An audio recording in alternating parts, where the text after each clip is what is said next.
able to hop on. But yeah, man, sorry we finally got to do this, and I wanted to have you on the ODAT podcast and some Yeah, point. got to do the podcast soon, buddy. Sorry, I've just been head down. No, I know, man, you got a lot going on, doing a bunch of stuff. Hmm.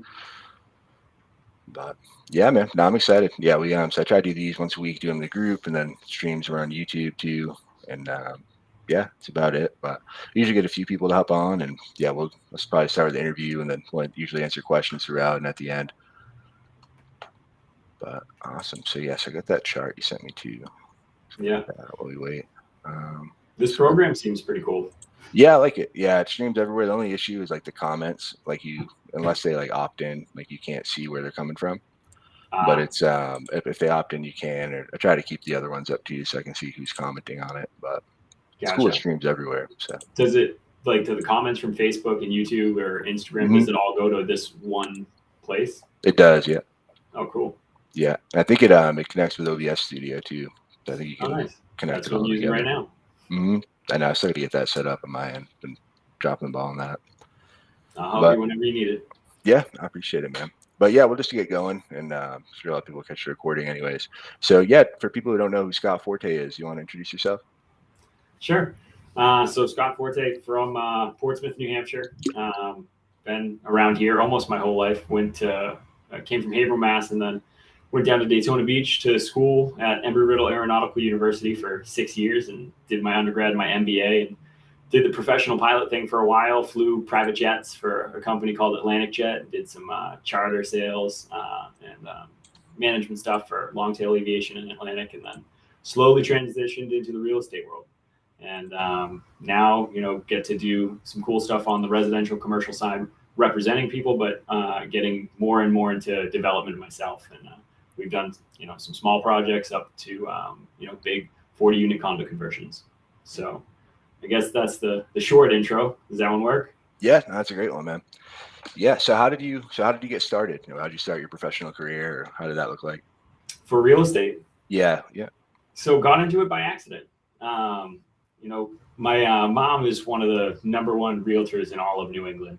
You can look her up, Debbie Forte, and she does phenomenal. And my wife Lauren was thinking about potentially, doing the real estate thing. And when she went to go do it, she's like, you know what? I don't want to do the real estate class until you take the class hmm with me. And I'm like, all right, fine, I don't mind. So I took the real estate class with her, and the one thing that they teach you in pilot school at Embry-Riddle is how to pass tests. So I passed, the real estate course immediately, and I liked to network already. So I started doing some networking just in town, and then over the course of the next 6 months to a year, I was making more money in real estate than I was flying jets. So I was like, you want to be the guy in the front of the plane or the one in the back of the plane, and Right. kind of had to make a decision to focus more on real estate than flying, and that's the intro to it. Yeah, no, that's badass, man. So when did you make the transition from being like a traditional realtor to start doing your own deals, and when did you start investing? So I've been doing real estate now, full time since 2016. Yeah, 2015, 2016. And, over the course, as a realtor, you learn, what your clients want, how your clients are pricing deals. And then, as you go on, you just see everyone that you represent just start making money, and you're like, okay, wait, this is what they're doing, and that's all they need to do. And then you learn how the game works, and then eventually you're confident enough to say, hey, I know exactly what these guys are doing. Why not just try to do it for myself? And then just put the pieces together and was able to start doing deals. And the highlight one that about is that condo conversion project up in Maine. That was a really good project for us. Yeah, man, that's a super exciting one, and I definitely want to break that down. Do you kind of want to get into how you came across that deal and what that deal looked like? Yeah, so in the commercial real estate world, you value properties based on a capitalization rate, a cap rate. And so I had a guy that wanted to sell a motel that was in pretty rough condition up in Wells, Maine, and he wanted a hard $3 million for it. And we listed it, and in reality, the financials just didn't support that number. They supported maybe like a 2 million, a $2.25 million number.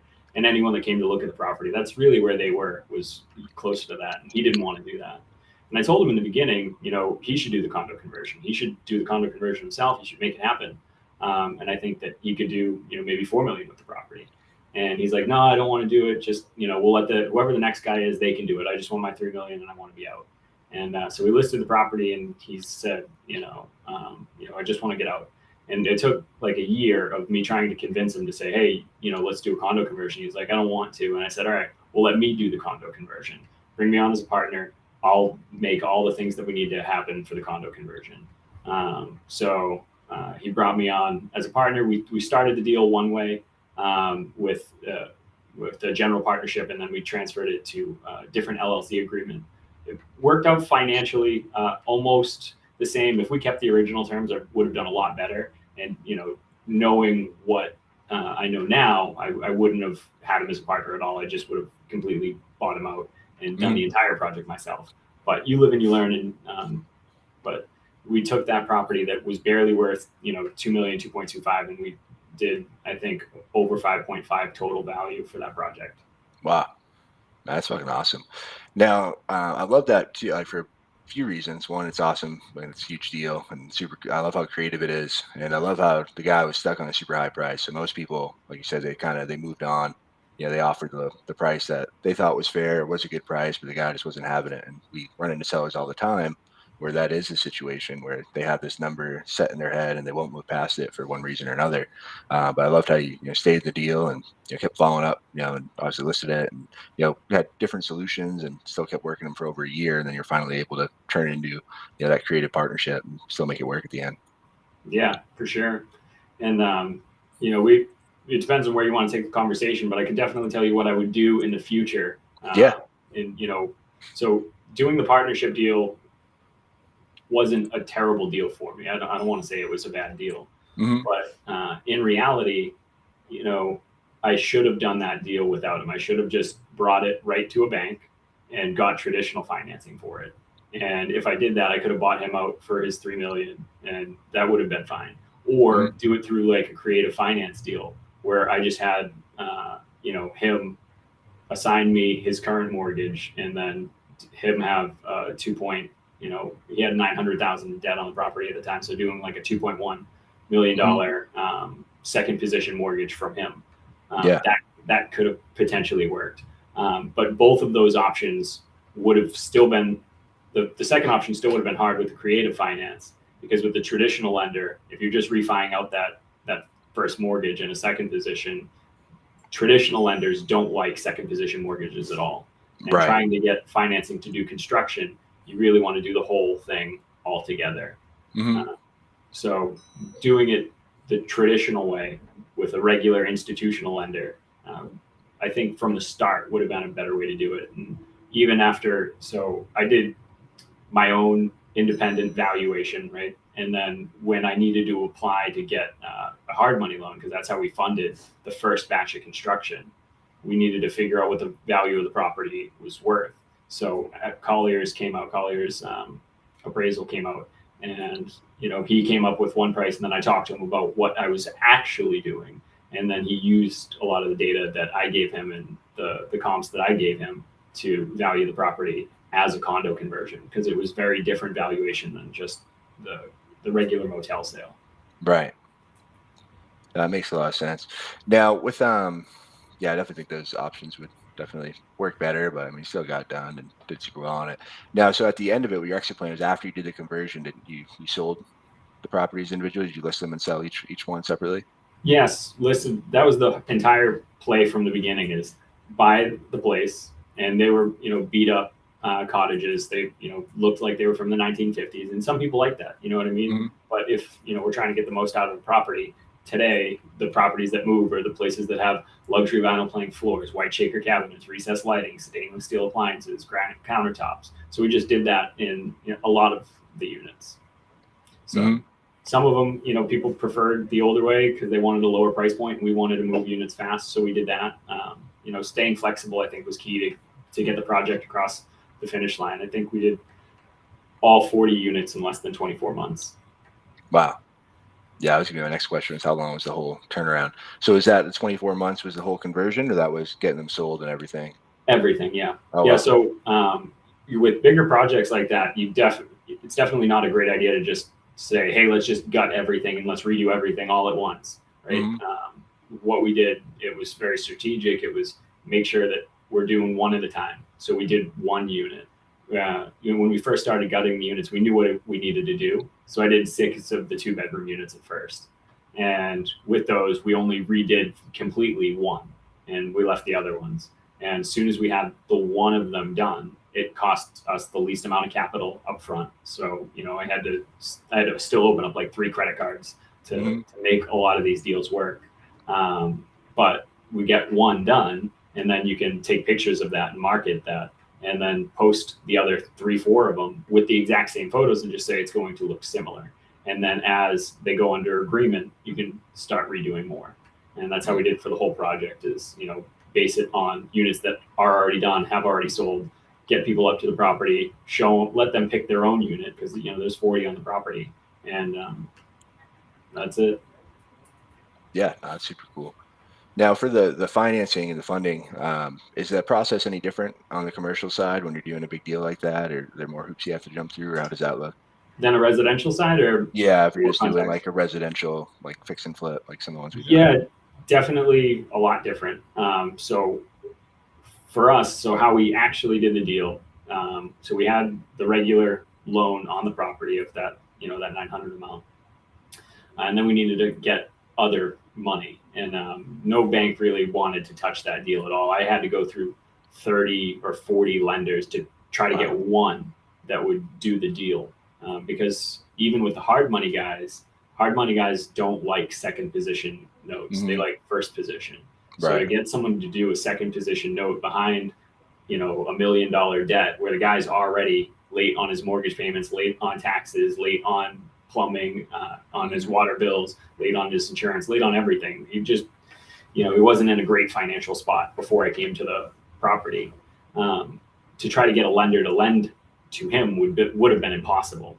But luckily through the vision that I had and the financial model that I created, and I could prove what the values were based on comps, after they were all condo converted, updated, and sold. Even if they weren't updated, my math still worked. I got one lender to say, okay, we'll do the deal for you. We'll give you $300,000 in money to do the condo conversion and things like that. And me and you have done this with our flips. The hard part with any kind of money that you're getting from a bank or hard money lender, when you close on the deal, you don't get that money. Right. You have to do the work first. And that was a learning curve for me. I thought would close on the loan and then would immediately get money to start doing construction. That is not true. Maybe if you work with a lender long enough, they'll let you do that. But so I had to front $40,000-$50,000 of my own money, and then have someone come out, check the work. You get, the $100-$200 fee for inspection, then send that to the lender. And then the lender says, okay, you actually did the work. Here's your $50,000 back. And then start doing some more work. And then we'll do it again and again and again. So yeah, that was a learning experience. I definitely didn't think that I would need to put up, 50 of my own cash to make it happen, but we did what we needed to do. Yeah, for sure. Yeah, definitely was a huge curveball. Were there any other like curveballs or like doing that deal that like, along the way you didn't expect?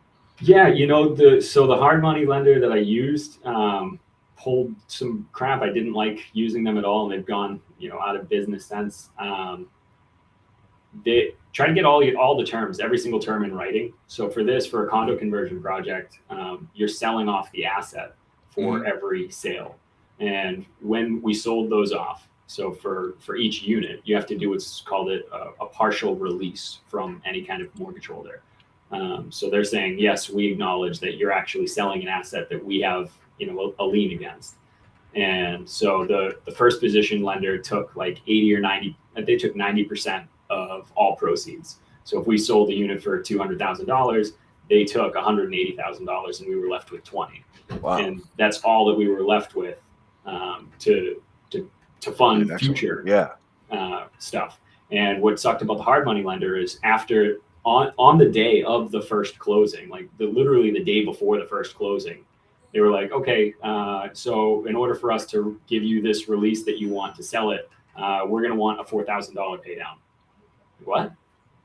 you didn't say this at all in our terms. I told you exactly what we were doing. We were taking the 10%, we're reinvesting it into the property to keep renovating units and get these things turned faster. And they're like, no, we want $4,000 pay downs every single time. So that $20,000 number then went down to 16. Yeah.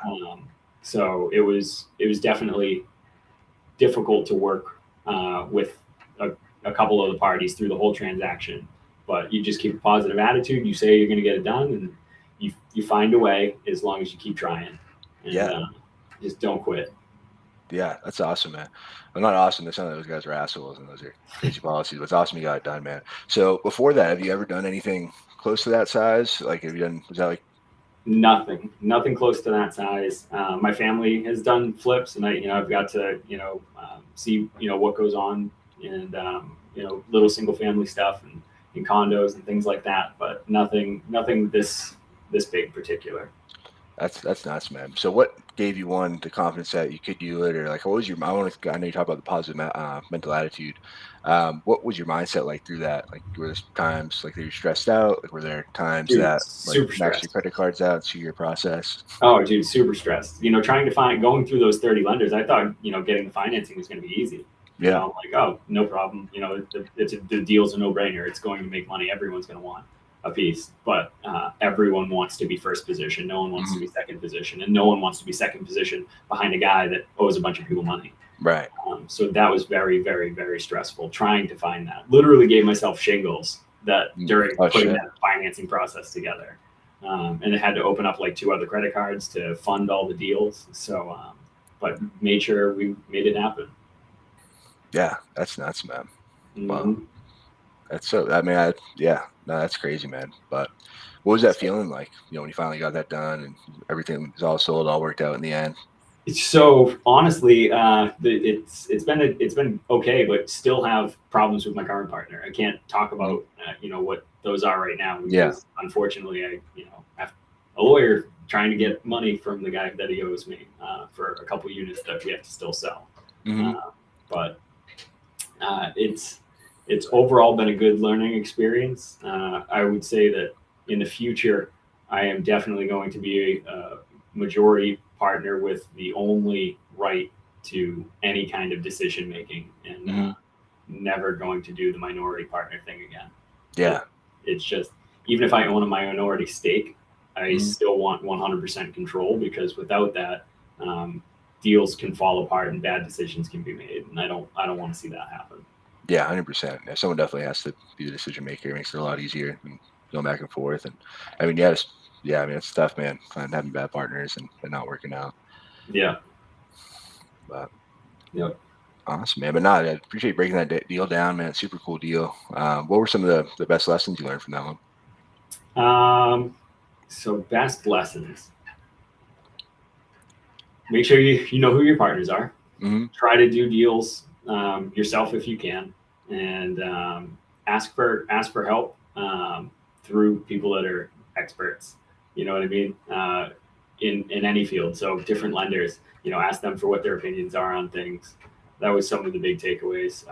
Another really big takeaway for me is, when we started the project, I was doing all the physical labor myself, like literally gutting the units myself, putting the floors in myself, doing the painting myself.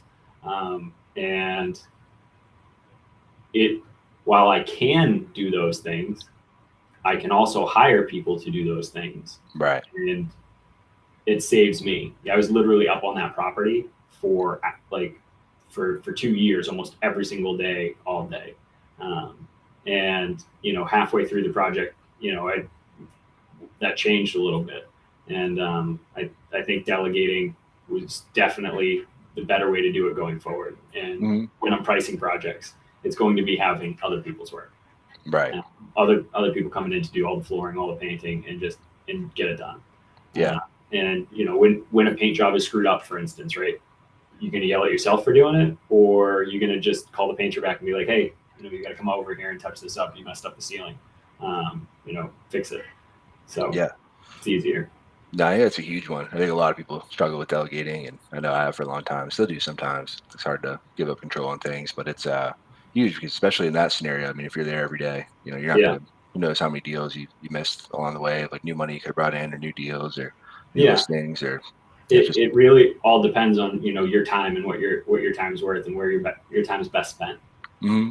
And I learned my time is best spent finding deals, making those deals marketable and selling those deals, getting the contractors, putting the contractors in place.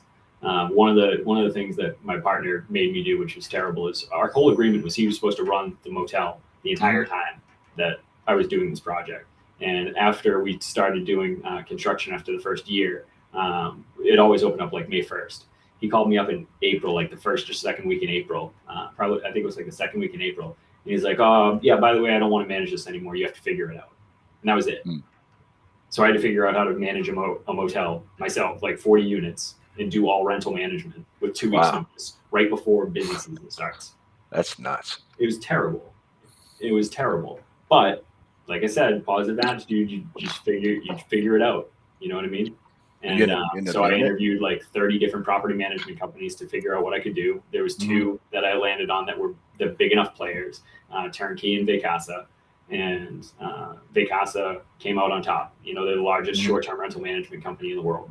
And they had the cleaners that we needed, you know, to turn 40 units. Like you need a team, you need staff, you need everything. So they came in, and there are obviously some hiccups with any contractor that you bring in to do anything, but I can say that they would do a far better job than me doing myself. And you know, that's the big thing. Like even if you owned all of those units, you own the entire motel yourself, you still want to make sure that you're marketing it the best. You still want to make sure that you're getting the most money that you can, right? So if you can delegate that to someone that's going to take 20%, but they're doing everything that you need them to do, and they're doing it better than you can do it, or better than you can find people to do it, why wouldn't you want to pay them? Right. Yeah, it's a no-brainer at that point. So on the construction side, what are like the main things that have to get done to turn it like each like unit from a motel like to a condo? So with this project, it's different than a regular motel. Like a regular motel, you don't think has kitchens, bathrooms, and stuff. These were all cottages. So like 300 to 600 square foot cottages, 1 and 2 bedroom cottages. So it's just like a normal flip, right? So you got the place, you do new floors. You know, for us, cabinet design was key. So luckily I had a key partner that was a cabinet guy, Cabinet Depot in Derry. They did a great job for us with getting white shaker cabinets in there. I had 3 different like kitchen layout designs, and they were all okay. But then I had my guy from Cabinet Depot actually come up there, and he looked at the place. He's like, "No, you don't want to do that. You don't want to do that. You want to. This is the idea that you want to do." And we ended up doing like a galley kitchen with a 2-tier island, and that this made the space look awesome. That's super cool. Yep. So going back again, Ben, and talk about the mindset stuff. So what do you do? Do you have like any like things that you do or hacks or any things like keep your mindset positive when you have, you know, getting stressed out and going through difficult situations? I wish that I did, buddy. I don't know. I had a good mom. Nothing in particular. If you know, just try to smile and try to figure out how you're going to do it, and that's it. You know? Yeah. No, I think that's it. Just focusing on the solution. I mean, instead of focusing on the problem. Focus 100% on the solution. Never ever think that it's not possible. And if you can't figure out a solution, try to creative thinking, man. Just keep on going. Like, what can we do to get it done? And as soon as you tell yourself no, the answer is no. Right. If you tell yourself the answer is yes, it may take you a little bit to figure out the answer. Like I had to go through 30 different lenders to figure out how to get one lender that would actually do the deal, but we made it happen. Yeah, no, that's awesome, man. Definitely a great story of perseverance, and yeah, I mean that's a lot of no's to go through. Yep. For sure, man. But yeah, I think I think that's kind of how I felt when we did our first deal together when we sold the Open Door. I mean, that one was super cool. That was great. Yeah. I just didn't know if it would work. I think it would work, and I don't know why not everyone's doing this. And I think found out later that a bunch of people were doing it, they just weren't talking about it. But yeah, no, that was a great one. You want to break down that one? How that looks on your end? Yeah, man, I appreciate you bringing that one to me. And you know, when you originally talked to me about the deal, it wasn't even about me potentially funding the project. But you know, as soon as I heard, you know, what the deal was, and we looked at it and we vetted it together, I'm like, you know, I'm interested in doing the deal myself. And then we, obviously partnered up on that and a couple other deals since. So yeah, talk about whatever you want with that one. What are you thinking? Yeah, it was it. Yeah, we just still ended up selling to an iBuyer. We didn't have to do anything. Yeah, it was great. That was awesome. Yeah, that was a nice quick flip. yeah, super easy. Yeah, hopefully the next one be easy Yeah, as that. those iBuyers seem like they're going out though. It seems Yeah, like we'll back see to going another big. big layoff, an open door. I know I have a buddy that was working there, got laid off, but now he's going full time in his business. So, but it's crazy model. I don't understand the logic behind their It's model. not a long term model. No, but I don't know. But it's just crazy. This company just get funded. Everyone's like, great idea, Yep. I'm gonna invest in that company. But yeah, man. So so one thing I want to talk to you about, something I know you're great at, because you have so many different things that you do. What do you have any tips or strategies, things you do for like time management or blocking out your calendar, or how does Yeah. that look for you? So yeah, I'm obsessed with time blocking. I actually built software for myself called ExoGoal that I use on an every single day basis. And I think I'm probably the only user. I don't know. I haven't checked my user stats in a while, but I've been coding that thing for years and years. But exogoal.com, and I use that to manage my entire life. It has time blocking in there, so I can see exactly what blocks of the day, like 9 a.m. to 10 a.m. every day. What kind of stuff do I want to do, and is that block filled? How much time's there? And all of it relates directly to my goals, and I can see which goals are in which categories. How much I'm spending on real estate, how much I'm spending on personal development tasks, how much I'm spending on God tasks. You know what I mean? And how much I'm spending on family tasks, and how do I allocate my time, and am I doing it well? Yeah, no, that's huge, man. So if people go to exogo.com, they can download the app and try it out. Yeah, so it's not a download anymore. We did away with the downloads through the Apple Play Store and the Google Store about a year and a half ago, and it's now just a progressive web app. So you open it up on the web browser, and then you just press add to home screen, and it launches just like an app. So there'll be no App Store restrictions ever. So it'll always be available. Nice. That's super cool. No, it's definitely a really cool app. I need to get back into using it. And yeah, I'm always start to use project management stuff and drop the ball, and then it helps me so much. I integrated like I said, I built it for me. So I integrate my Google Contacts and my Google Calendar right into it. And I built a feature just for follow-ups, because maybe people listening don't know, but follow-ups are one of the biggest parts of sales. Yeah. And so I built a little feature that I could right-click on any task, any contact, and just go right-click follow-up, choose what time I want to follow up, write a little note how I want to follow up, and then when you go to complete that follow-up, it says, hey, take some notes. What did you do? And then key, when do you want to follow up again? And having that consistent lock, always like one after the other, that's how good salespeople work. Because there's so many times, even myself, when I don't do it, you just drop the ball because you got so many things going on. You forget who to follow up with. Yeah, 100%. No, that's why I always huge proponent of CRMs and managing stuff and taking notes, because I know I'm especially bad at it, but I know everyone, if you're talking to a lot of people and you're doing enough sales, and even if you're not, like, time goes by, there's only so much you can remember at a time. Yeah, the more that you do, the harder it is, and I could not live without software.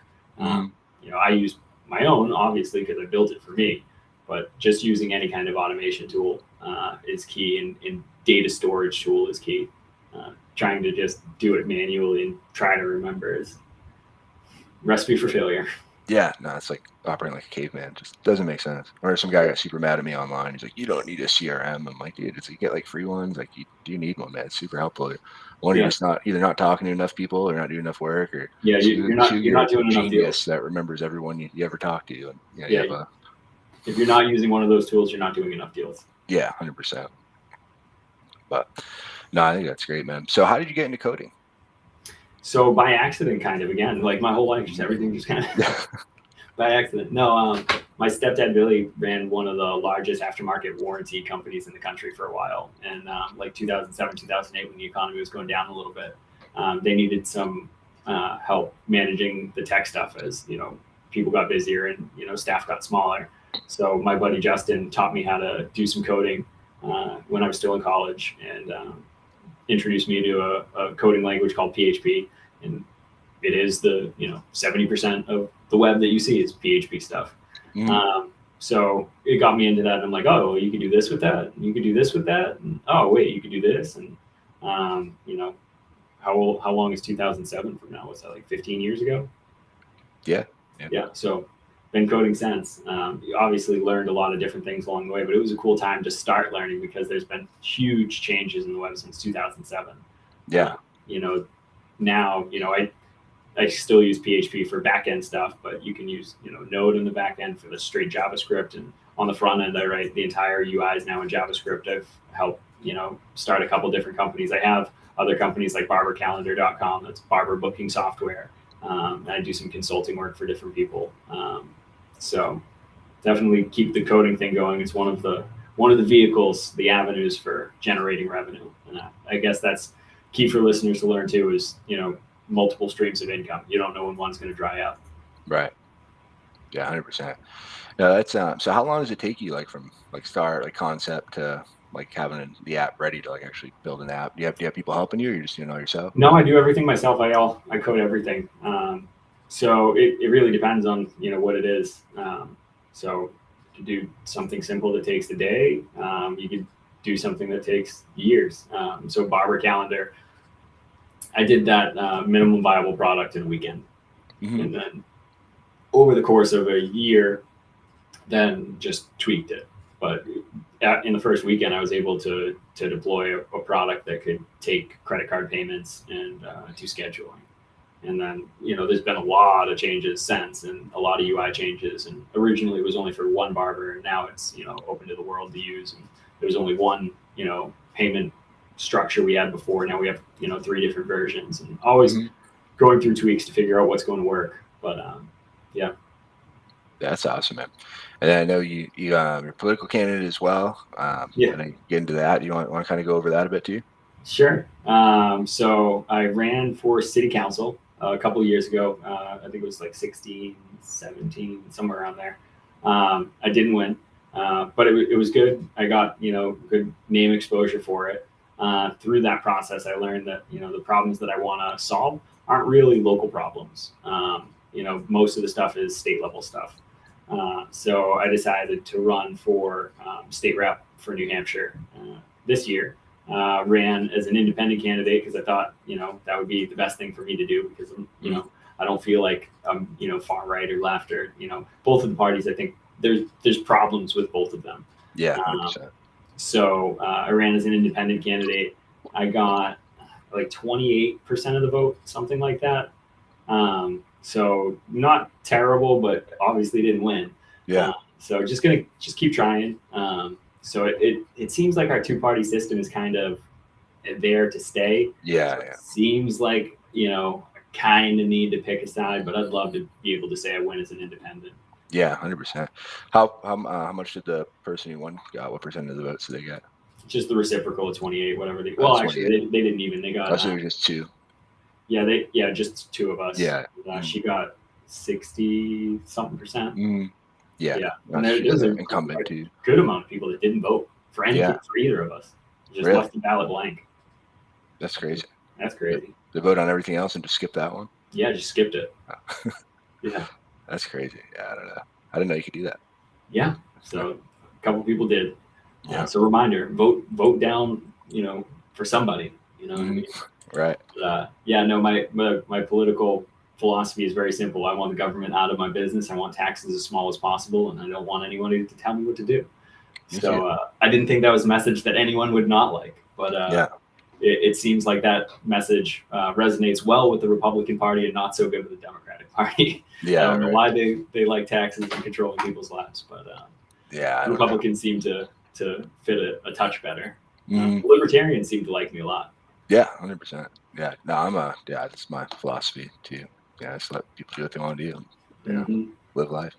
As long as you're not hurting someone else or, stealing from people, do whatever the fuck you want. Don't steal my money. Don't hurt anybody, Yeah. Go do you, Yep. But so you're going to run again? Yeah, I'll run again. To be determined on which office I run for.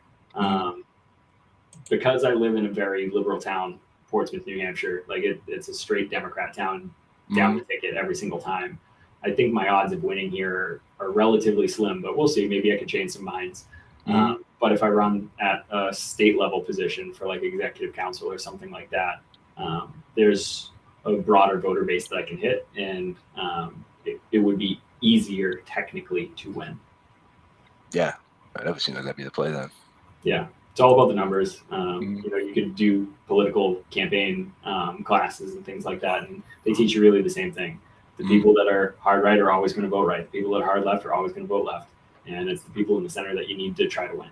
And where do you spend your time? You only have so many hours in a day. Like when I did that campaign, I had to only an independent candidate, by the way, in the state of New Hampshire has to knock on doors and get signatures to get on the ballot. If you're a Republican or a Democrat, you pay $1 and you're on the ballot. Really? No signatures required. As an independent candidate, I had to knock on doors, and I had to get 200 verified signatures from registered voters. And I did it, the smart way. I'm a data, computer guy. So I went down and I bought the list of registered voters from the town, put it in an Excel spreadsheet, created an app for myself to see where all the voters live and who they are and things like that. And when I was knocking on doors, I'd use that as like a reference afterwards if I got their signature. And, I'd press a button and say they were registered or they weren't registered.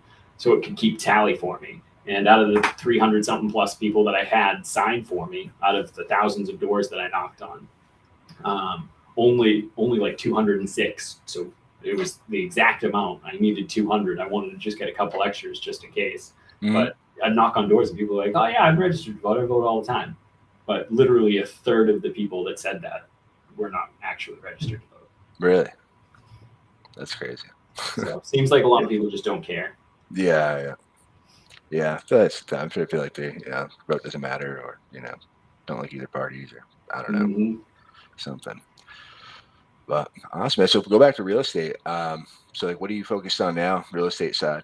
So just trying to figure out more development deals. I'd love to be able to do more condo conversions like that last one. That was a great one. Just deals that are good uses of time. So deals me and you are personally looking at together. How can we do bigger land deals and get permits approvals, and sell that project off. Deals that are good uses of time. Yeah, 100%. And so what? Generally, I was going to say generally larger deals are better.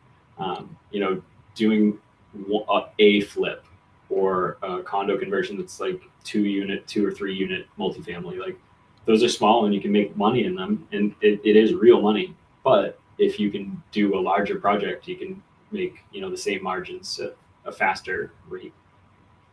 For sure. That's something I noticed about you. You do really well too, and something I struggle with. I'm trying to get better with is that you think very long term, and focus on the big deal, and then I feel like it's so easy to get stuck, especially when you're newer and like short term thinking like, oh, I need money right now. But I feel like when you're willing to delay your gratification and delay it and just do something longer, you can definitely make a lot more money. Yeah, delayed gratification is huge. I know Jocko talks about that in his book. The Bible talks about it a lot. People really underestimate delayed gratification, and if you can, like, for instance, let's just say we were going to do 10 flips that we only made $10,000 each. It's $100,000, right? Or we can try to find one deal that we can make 200 or 250 on. Right. That one deal over the course of a 2-year period is a lot less stress, takes a lot less time, and you're making more. And if you can then just layer those is key. But finding deals right now is extremely hard. Yeah, for sure. It definitely takes a lot of work to find deals. Now, can you break down kind of what a development deal looks like from start to finish, or like what the different steps are, and then? Yeah, like what are you talking, like ground up development, or? Yeah, just kind of working off like land. So like, say someone they find a land deal and they like, what would they do with it? Or like they send a mailer, or they make a phone call and they find someone that wants to sell some land, and then it's a big one like we're working on. Yeah. So if any of the listeners are doing that, just call me, call Kyle. We'll take it from there. Well, I call Scott, so yeah. But I'll connect you with him. So yeah. So but if you want to do what I'm doing, and it's a kind of straightforward process. land, let's assume it just starts raw land. When we say raw land, what does that mean? There's trees on the land. It's raw land. There's nothing there. Or maybe there's an old like condemned house or something there. That's raw land. If you don't have any permits, you don't have any approvals, anything like that. The next step in creating value for that land is getting a permit to build a house, or first, before you do that, figuring out what the highest and best use is for that property. So maybe it was a 3-acre parcel and there was a single house on it, but you look up the zoning regs and you pull a zoning table and it's like, oh, actually you can put 3 houses here or 4 houses here. Now that's a higher and better use than what the first use was. So figuring out what the highest and best use for that property is really, fundamental step one. After you figure out what the best use for that property is, then it's figuring out, is that reality? Can you actually make it happen?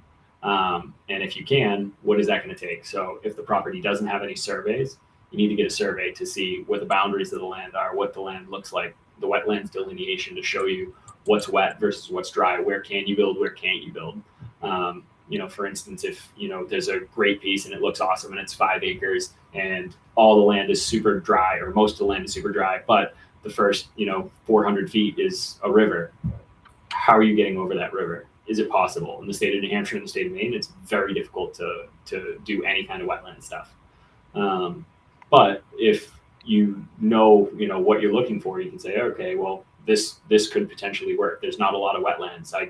It seems like I can get this approved. And in the ideal situation, you don't even want to have land locked up without, the contract that says it's contingent on permits and approvals. And those permits and approvals will generally take survey work, will take some, wetlands delineation work, and then you got to take that and get an engineer or do it yourself and bring it to the town to get a permit and approval to do a build. And then with that land permit and approved, it's called shovel ready. Some of the other little things that you do beside just the wetlands and survey is test pits. And that's literally what it sounds like. It's digging a hole in the ground, digging a pit, and seeing what's under there. Is it boulders? Is it rocks? Is it granite? Is it straight dirt? What's under there? If there was ever signs that there was like old oil tanks or something out there, that's a EPA problem that you may or may not want to get into. Sometimes the worse the project, the more opportunity there is. But at the same time, if you're not looking to take on that kind of headache, like buying an old gas station and trying to condo convert it, there's some deals for some people and other ones for other people. Right. But that's the general process. After it's permitted and approved, it's called shovel ready, and then you can sell that land to a developer. If you didn't want to sell it to a developer and you wanted to, do the whole thing yourself, you could. If you have someone to do site work and you have a framer and you have plumbers and electricians that you can work with, and you have an architect that you can work with to give you some plans, you can take that piece of property and you can have an architect do a rendering of a home. You can have a realtor like me post that on MLS to do a buy with a buyer for a home that's not built. And then, as soon as you get the buyer with the purchase and sale, you can actually get that project funded by a bank and say, hey, as soon as we get a deposit, we'll start building. And that's what a lot of people do is the guys that are, residential builders, they'll just do it that way.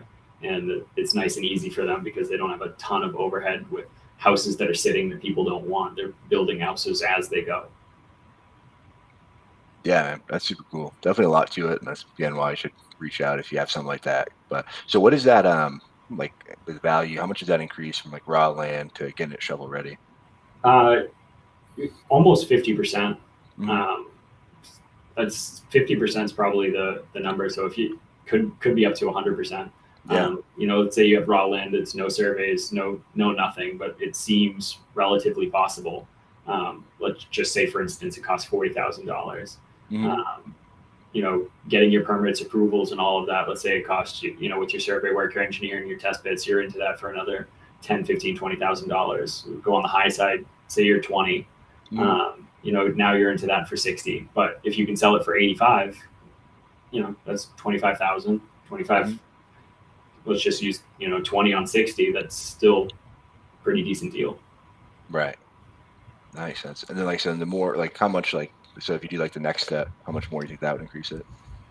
So after permits and approvals, it's really, about what your cost is as a builder. Mm-hmm. Are if you've done it a lot and you have the connections and you know what prices should be, then some builders make 10, 20, 30% on whatever their costs are. I'd say the good builders, the ones that stay around, they're probably closer to that 30 mark. Mm-hmm. Um, Yes. but then you're taking slightly more risk too, and you have a lot more management responsibility. Right. Um, you could also be a middleman, right? You could be a developer yourself, and you could have the project. You could list it. You could post it on MLS with the photos from the architect, and then in the background have a builder that you're going to just subcontract to, and he's going to do everything. Mm. You could do that too, and you say the builder tells you that, hey, I'm going to be able to get this done for let's call it $200 a foot for 2,000 square feet. That's $400,000 build, and the lot I own it outright, permitted and approved for 60. So now I'm in it for 460. So if I'm listing it for 560, there's $100,000 margin in there for me. Mm.